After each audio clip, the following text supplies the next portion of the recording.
my life wasn't what it was supposed to be. And I think a lot of that was very difficult to just accept, but also I blamed the Lord for a lot of it, because I'm like, don't you love me? Aren't you good? I thought that this was going to be my life, and I thought it was going to be extraordinary. Yes. Which is so funny, because I now look at what the Lord did have for me, and it's extraordinary. Welcome to the Extraordinary Lives podcast, where we talk about lives that go beyond the ordinary to the extraordinary, with the extra being Jesus. We'll be encouraged with amazing stories and helpful insights from the lives of ordinary people who have that extra, that supernatural difference that only Jesus can give. I'm your host, Ellen Bennett. Thanks for joining us. Hi, everyone. I am so excited to welcome Andrew and Lyn Griffin to the Extraordinary Lives podcast. Lyn and Andrew's story has it all. Romance, dog stories, and fascinating locales such as Namibia, Greece, the UK, and Texas. They both worked with crew on European university campuses. Now they are busy designing an app called Toucan Together, and it's a relationship wellness app that you'll be hearing more about. And I'll just let them start by telling a little bit about themselves. Yeah, hey, thanks for having us on. My name is Andrew Griffin. I'm from Texas originally. I grew up there for most of my life. And then when I was 18, I left my parents' house and decided to seek out a life that was fun and interesting and hopefully extraordinary.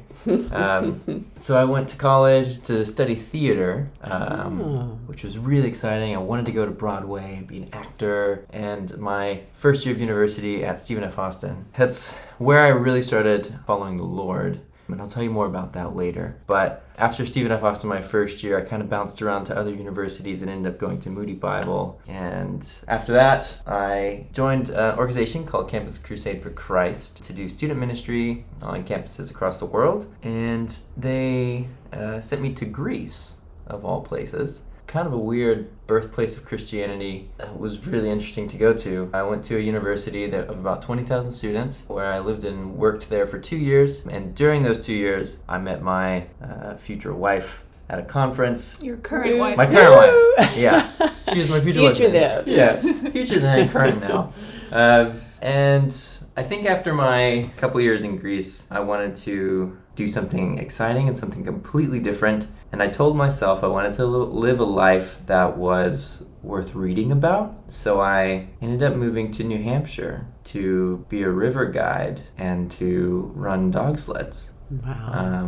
Which was probably some of the most exciting times I've ever had. And then after that year, my past future wife, now current wife, and I started dating and eventually got married. Then we spent our first 3 years married in Rome, Italy, also working for Campus Crusade for Christ. And we just moved to the United Kingdom, where her family's from. And I'll let her take over and tell you about herself. That is cool. Now, I do have to jump in. Yeah. What attracted you to acting as your first major? Good question. I did a lot of theater in elementary school and middle school. I remember my first play, I think I was like second grade, and we did The Hobbit. Oh, wow. And I got to play Gollum. Oh, my goodness. And I remember rolling around on this stool in this like frog-looking costume, and I came up with my own voice. Because at that time, the Peter Jackson epic movies hadn't come out yet. So I had to make my own voice up. And it was something like, Gollum. But think about that as like a second grader. Yes. And I loved doing that. And then every year we'd do a different play, like Romeo and Juliet or Midsummer Night Dream. And so when I was in high school, theater was my thing. I was one of the cool or weird theater kids. And so it was just kind of the natural next step of my interest going to college. And I just thought being a Broadway actor would be the coolest thing. Yes. But it's a hard world. It's a really cutthroat, really difficult, really like all-encompassing world that can fill your whole life. And I don't think that is really what I wanted. But, you know, maybe in the future I would love to do some community theater things. Sure, yes. One day I'll fill that dream of playing Jean Valjean. Yes. We'll see. That's great. Thank you. You play along with it if you're watching Les Mis. He'll Absolutely. sing every single word. Great. That's To true. most musicals, Yeah. actually. Yeah, that's true. That's great. Okay, thank you. All right, Lynn, tell us a little bit about you. I really like my new title, Past Future Wife. Now current. Now current wife. Perfect. Right, well, we have a very different backstories. It's kind of miraculous that we ever even met, let alone got together.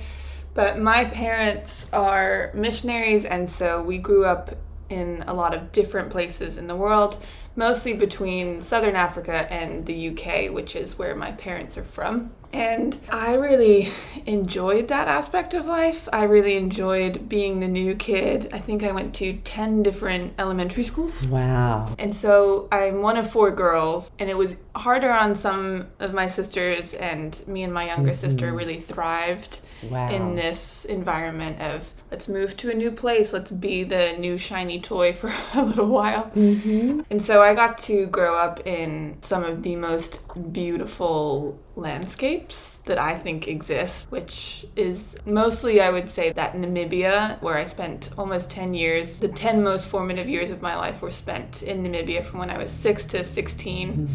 And I just got to see the world in just sheer, stunning beauty. It was just very, very amazing. It felt like being on another planet at different points in time when we would go on hikes, and we're on a salt pan that is the size of Northern Ireland, which is where my parents are from. So I feel like I got to experience a lot of beauty just in terms of living in different cultures and languages and experiences, thanks to my parents and their adventurous spirit. Yes. I guess. Because they were both very small town people, and they did not want to live their life that way. Wow. So we didn't. And when I went back to the UK, which is sort of our base because that's where our citizenship is from, I went to university there and ended up very bizarrely, which I'll probably talk more about also, in Italy. And then, as Andrew has just said, we just left Italy, but I had been there for 7 years altogether. So again, a pretty formative time of my life. And that is me. I feel like moving around Namibia and Italy are probably the most formative parts about me. That's great. And in Italy, you were working with students. Was that with Crew as well? Yes, it was with Crew. And actually, even before COVID, God had been kind of piquing my interest into digital ministry and showing me the need for it. Just because as people, we want to reach people, we want to help people, and we need to go where people are in that situation. And people are online, people are on their smartphones. So we needed to be on their smartphones. So that was a big shift in perspective, and if you want to give the word calling to it, it was a big shift in my calling and then our calling together. Wow, that is really neat. I think your dad helped get my son Matt into the digital ministry area, and he found a real love for that as well. And I love that you and Matt and Elizabeth are just sweet friends. Had some time in Italy together on Crew staff, though you were in different cities. So thank you for your sweet friendship to them. They are impossible not to love. We love them. Thank you. Okay, so tell me about how you even came to have a relationship with Jesus and how he became important in your life. We talk about on this podcast how our lives are really ordinary, but Jesus makes our lives extraordinary, extraordinary. So what does that look like in your lives? You take it. Okay. Yeah, growing up in Texas, everybody goes to church. It's what you do. It's where your social circles are. It's where you just spend your extra time, your nights, your Sunday mornings, either at the church or with friends from the church or doing a Bible study. It's just a cultural thing. And I would say for the majority of my childhood and adolescence, I didn't really think too much about why we were going to church. It was just, that's where my friends are at. That's where youth group is. Youth group is super fun. We get to go play laser tag. We get to eat pizza. It's awesome. And so, yeah, youth group is a lot of fun. But it wasn't until I left for college to go study theater that I feel like I really started walking with God.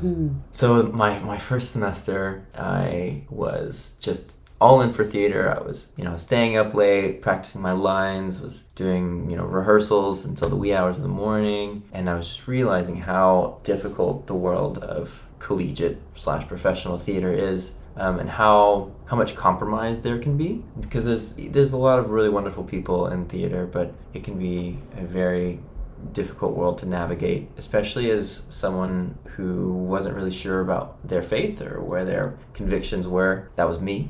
And so I felt like the Lord was calling me to kind of step away. I didn't know if it was the Lord. I just felt like maybe the theater's not for me. Maybe I should step away. And I can look back now and see that was God kind of nudging me in a different direction. And I used to drive around in my car the back roads of this tiny town in Nacogdoches, Texas. Mm-hmm. We called it Naca Nowhere because it's in the middle of nowhere. And most of the time I'd go by myself, or I'd take my roommate and we would just listen to music and chat. But most of the time I'd go by myself, and I would just drive around and think, and sometimes pray if I felt like I should be praying. And I remember one night when I felt like, okay, maybe theater isn't for me, but what is for me?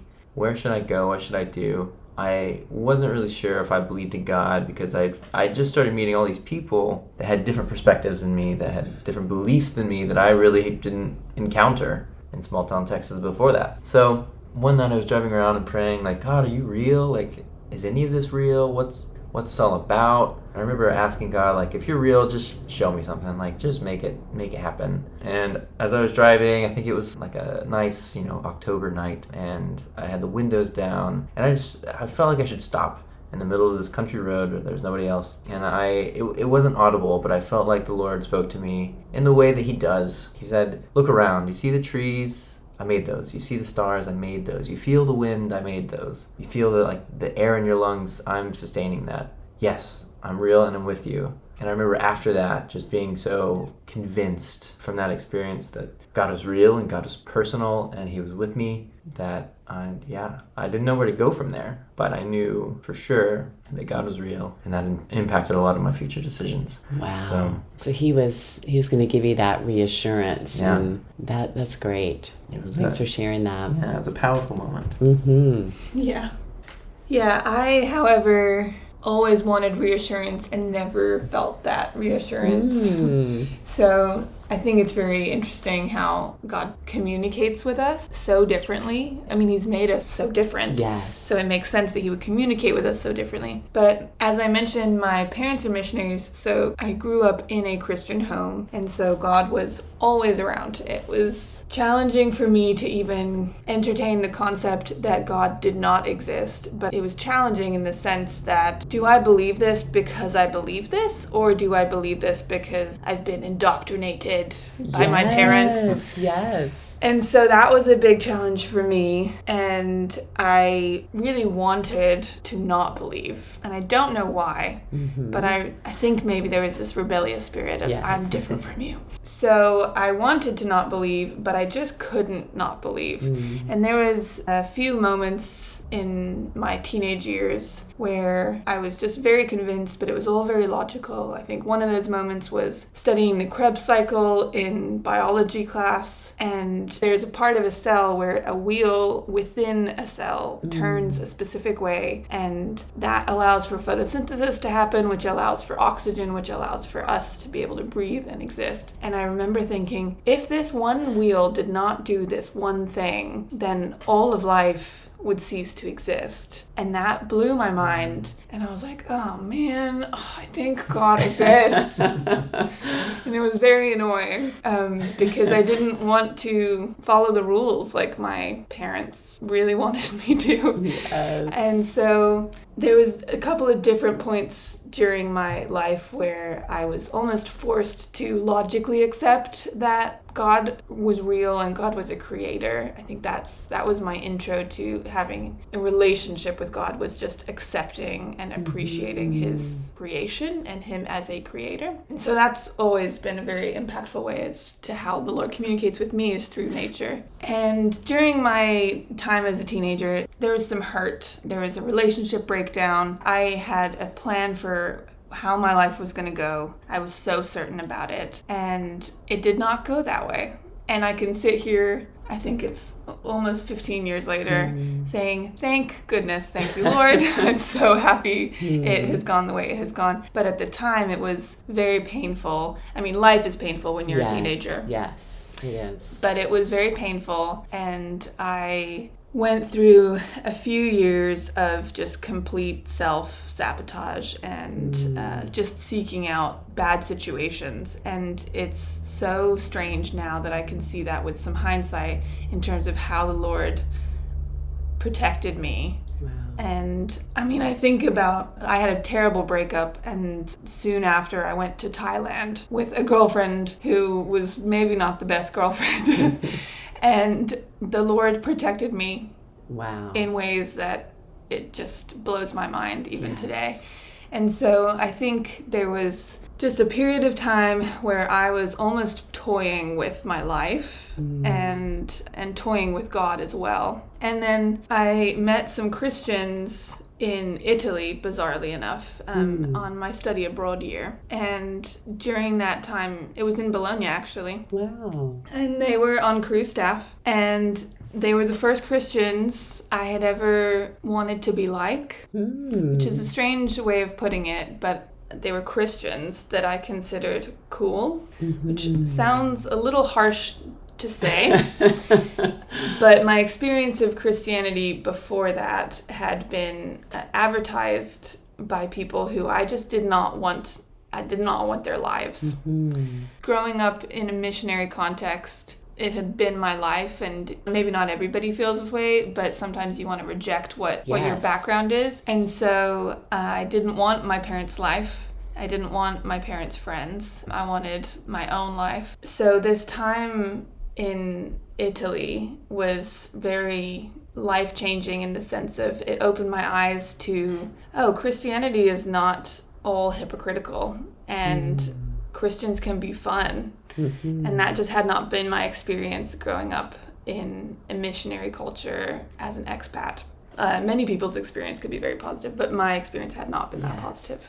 And so it was during that time that slowly but surely I almost see it as the Lord was thawing out my heart, because I had spent so long almost angry at him for this derailing of my life. At one point, I was all set to go to medical school. I was all set to marry this guy. We were set for the future, and it just really went off the rails and off the track. And I felt for a long time that my life wasn't what it was supposed to be. And I think a lot of that was very difficult to just accept, but also I blamed the Lord for a lot of it, because I'm like, don't you love me? Aren't you good? I thought that this was going to be my life, and I thought it was going to be extraordinary. Yes. Which is so funny, because I now look at what the Lord did have for me, and it's extraordinary. And so me coming to know the Lord and I guess appreciate Jesus for who he is, was a lot of thawing out my heart after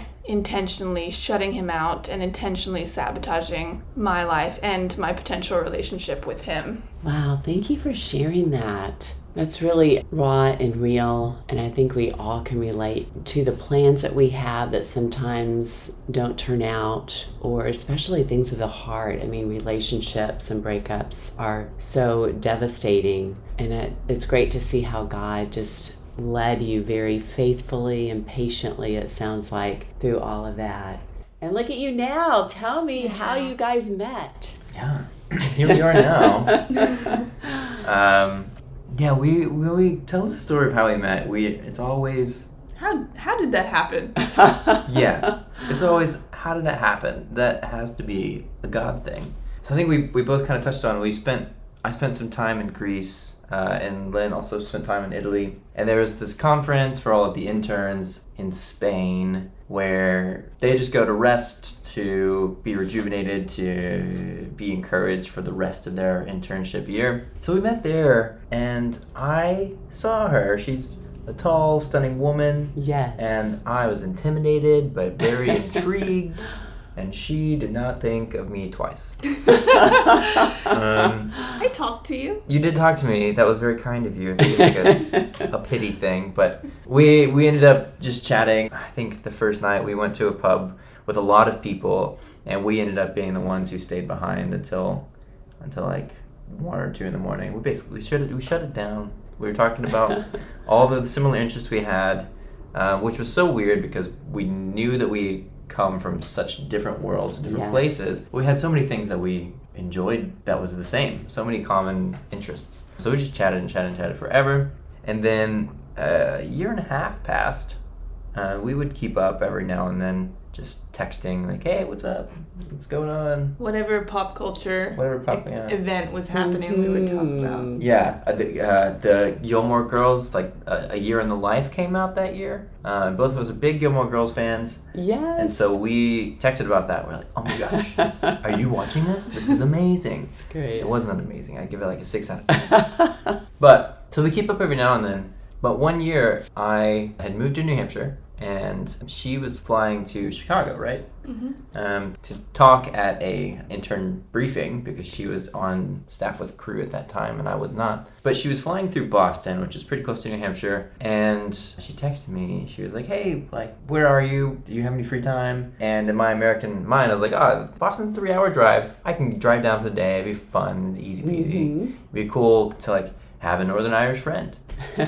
Plus, I think she's really hot, so let's see what happens. You were not thinking that. In the back of my mind, I did think that. So I drove down to Boston to see her for a day when she had just like one more day before she left. And we hung out, and something just clicked. It's like magic. Like, I don't know what happened, what was different from a year and a half before, but when we look back at it now, we talk about it, we can see that if we had started something romantic when we had first met, it never would have worked. Neither of us were in the right place, mentally, emotionally, spiritually, and it took that year and a half for us to kind of get to that point as individuals before we came together, which is a big God thing. And I want you to take over now. Yeah, I really would describe it as magic. It was bizarre. I had never had it be so easy with a boy before. And I was like, this is weird. Why is this so fun? Surely I should be tortured right now.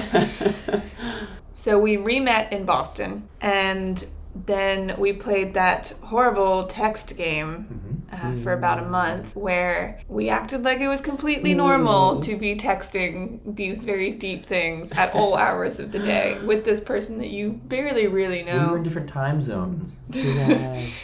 And it got to a month of this texting tennis, which, I've just never enjoyed that whole process. But after a month, I had a deadline set in my mind, and I was like, I'm not going past a month of this. My time is too precious. And so I said, hey, what are we doing?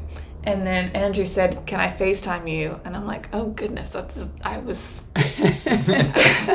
trying to close this down. And Andrew FaceTimed me and asked me to be his girlfriend over FaceTime. And I was like, this dude is crazy. Like, our lives are nowhere near heading in the same direction. I said yes, I think out of pure shock. And we dated then long distance for 7 months.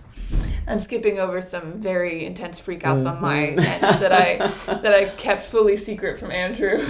And then after 7 months, he proposed, which again led to a huge freakout. Again, on my side, not Andrew's. Had you seen each other in between that time? Yeah, a couple times. Okay. We try not to go more than like 3 or 4 months without seeing each other. Okay. After I asked her to be my girlfriend on FaceTime, I bought tickets without asking or telling her to come see her the next day. And that's when I learned she doesn't really like surprises.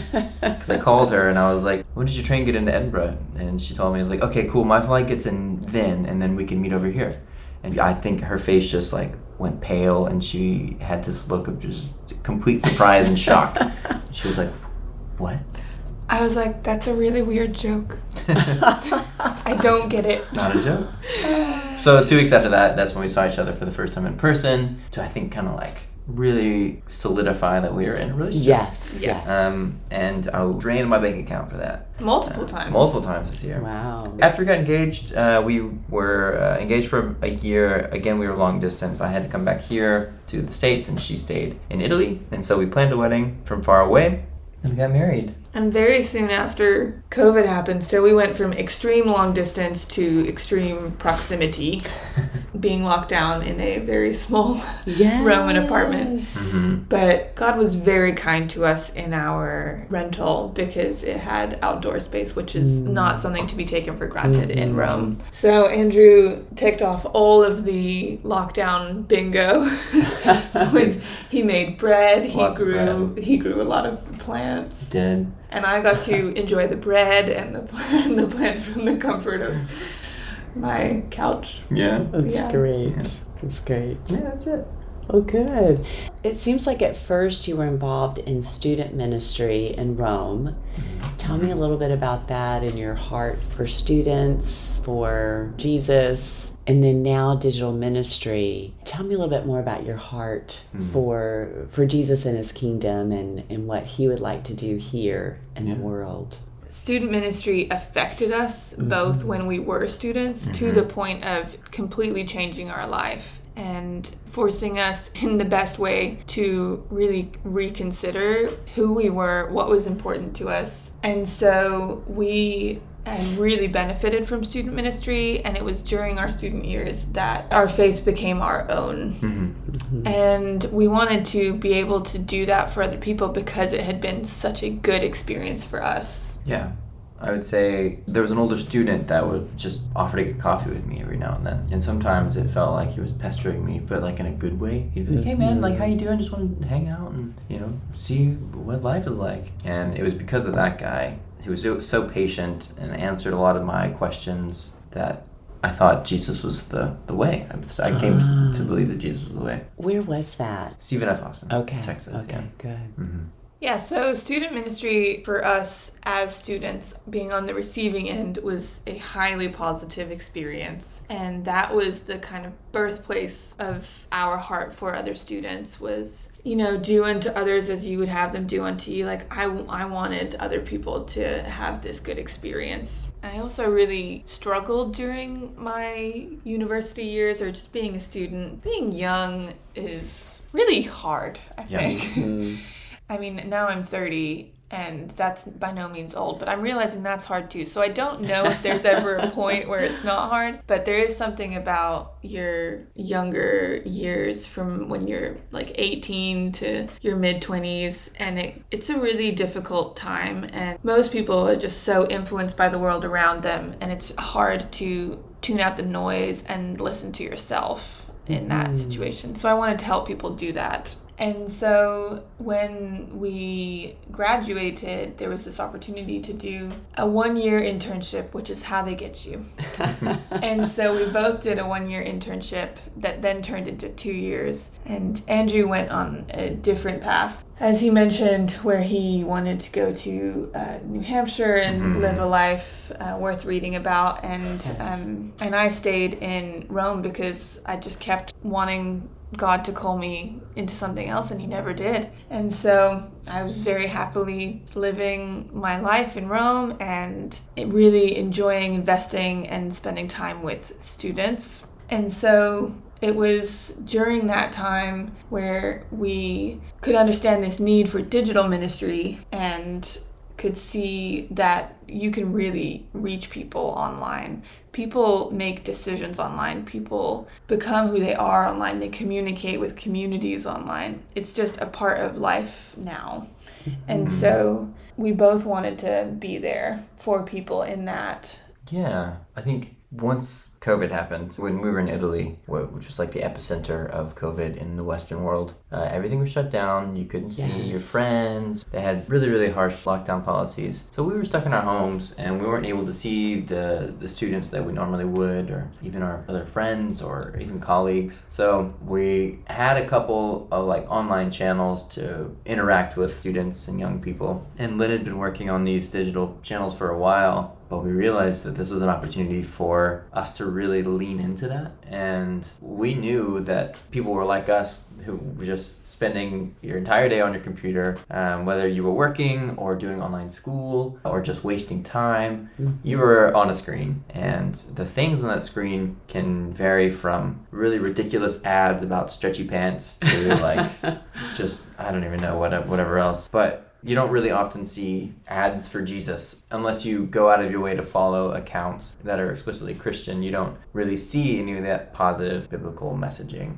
And so we saw an opportunity to be on people's screens, to find out a way to, marketing Jesus sounds like the wrong term, but to bring some light. To bring light into what can be at best gray and oftentimes a dark environment. And to give people an opportunity to explore something at their own pace, on their own time, online. So one of my favorite things to do on the internet is just to ask Google questions about, is this real? What do giant squids look like? I just take in a lot of information, and I will always ask Google before I ask anybody else. And I feel like a lot of people are the same way. And so as we started to lean into digital ministry, it grew from just having social media channels to creating online content, online like brochures, and the welcome packet for new students. QR codes made a big comeback. That was a lot of fun. We were helping other countries around Europe to develop these online channels to create communities of students online so that they could chat, they could connect with them, they could answer their questions. So many Zoom meetings where there would be students on and you would ask, hey, can you hear me? Is this okay? I'm can you see my screen? But gathering people online or just being able to connect with people online, students specifically, became our job. And we had to figure out fun and new ways to do that because online, everything is vying for people's attention. Yes. And so you kind of have to compete with all of those other things. Yeah. I think a lot of times ministry is associated with personal, face-to-face, tangible, and there is a place for that, absolutely. But we realized just over the past few years that digital ministry is intensely personal ministry, and there's a tagline that Crew has that we always kind of return back to because it helps us remember just how personal it is. But we work a lot with numbers because we work on our computer. We can see how many followers we have or how many downloads of this resource we have, different kind of numbers to give us some sense of analytics of how things are, for lack of a better word, performing. And the tagline is that every number has a name, every name has a story, and every story matters to God. Wow, that's and great. This idea that these are real people like you and me, and we can be a source of good in their life. Andrew often talks about taking care of the whole. At the moment, our digital project that we're focused on is a relationship app called Toucan Together, which is a plug for this free app that you would love. And spell it out for us so we know. Toucan Together, Toucan together. Great. Like the bird. It's also play on words because like two can together. It's for relationships. If you're in a committed relationship, check it out. Yeah. And so part of our heart and our motivation behind working with this app, Toucan, is that we get to practically help people as well as be a resource for them if they so choose into the gospel and to exploring what faith could look like for them on a personal level. But Andrew talks about taking care of the whole person just as Jesus did. Yeah. Do you want to explain that? Yeah, well, it's looking after them practically as well as looking after them spiritually. So it's the Great Commandment meets the Great Commission. With Toucan Together, we want to be able to look after them as a person and help them as a person in growing and strengthening their relationships, as well as introduce them to or give them really practical examples of the gospel in the app, of hearing couples explain their story and how Jesus changed their lives and changed their relationship, or how they found forgiveness after a string of affairs, or how they've dealt with losing trust in their partner, or money or having kids or not being able to have kids. There's so many practical examples of the gospel in these people's stories that will hit home with so many people. But also the other stuff in the app, the interactive content, can really help couples have important conversations that they may not have otherwise. And so as we went down the digital ministry path,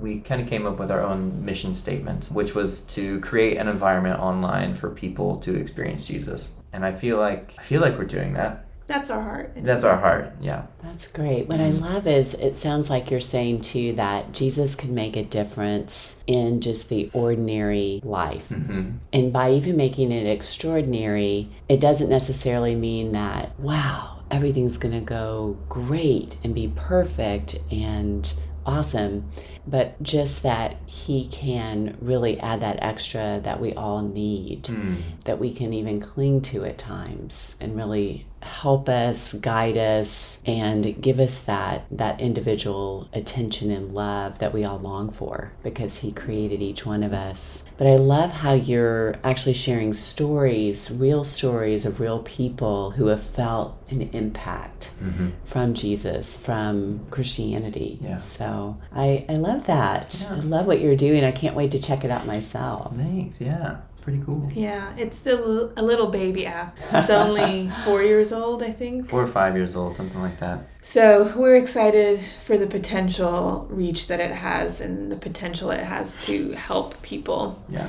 And we're looking forward to seeing that impact grow. Yeah, and there's really not much else like it out there. There are a few things, but I feel like the stories in Toucan Together are so much more real and vulnerable, and the advice is so much more compassionate than any of the other stuff that we've seen out there. So it's something that we really believe in and we stand behind, and we can really change people's life, not just practically, but can really introduce them to Jesus and his love for them and how that can translate into their love for each other. It sounds very real and authentic, and that's what we are all looking for these days. That is true. Yeah. That's great. Well, thank you so much for joining us. Are there any funny stories in your life you want to just kind of end with? I feel like my life is a series of funny stories. Played on you. Played on me, yeah. The joke is always on me. So Andrew mentioned something about his first impression of me. I think I am a tall person. I am over 6 foot, and I think that day I was wearing bright red lipstick and I went in and I'm like, I'm in conference mode, let's do this. So I wasn't trying to be intimidating, but I can kind of see how I was intimidating to him. But I think one of the funniest things is that my first impression of Andrew, which was that day when we met, it was just bizarre. It's like he was walking by and I remember thinking, that guy has the best posture I've ever seen a human have. And that man is now my husband. I was trying to stand up as straight as I could to like kind of reach her height. Yes. I was really trying hard. Okay, any fun dog stories? Oh, so many fun dog stories. I just love dogs. I'll tell a story about a dog that I adopted who we were sure was going to die. She used to be a competitive race dog. She was the lead dog, so she's super smart, probably smarter than me, which is why I think she pulled this trick on me. She started acting real kind of sluggish. So we took her to the vet, and the vet was like, she has Lyme disease. She's probably had it for a long time, but her kidneys are starting to shut down. And her name was Pi. And I was like, oh, well, I think I'll adopt Pi. I'll take her home. The vet says she has a couple weeks. It's going to be a great couple weeks. So I let her sleep in my bed, and I took her to McDonald's, and she just had the best couple weeks. And after a month, she started to perk up a little bit. The act that she had put on, which I don't know if it was an act, but you know, she's a smart dog. It might have been. She started to perk up a little bit, gained some more weight, and this was like 5 years ago. And she's still going strong. I think she's 13 years old at this point. Wow. And she's still the leader of the pack, so. Really? Yeah, Pi, if you're out there, love you. That's great. Yeah. She's living with your friend in New Hampshire now, Yeah, living a good life. McDonald's healed her. Exactly. Yes. It's great. Well, thank you guys so much. Thanks for joining having us. me. It's been really fun too to hear your hearts and to get to know you a little better, and have loved just having you here for a few days in San Diego. Fun. Thank you for hosting us, not only on the podcast, but in real life. In real life. Of course, our pleasure. Thanks, everyone, for joining us. This is Ellen Bennett with the Extraordinary Lives podcast.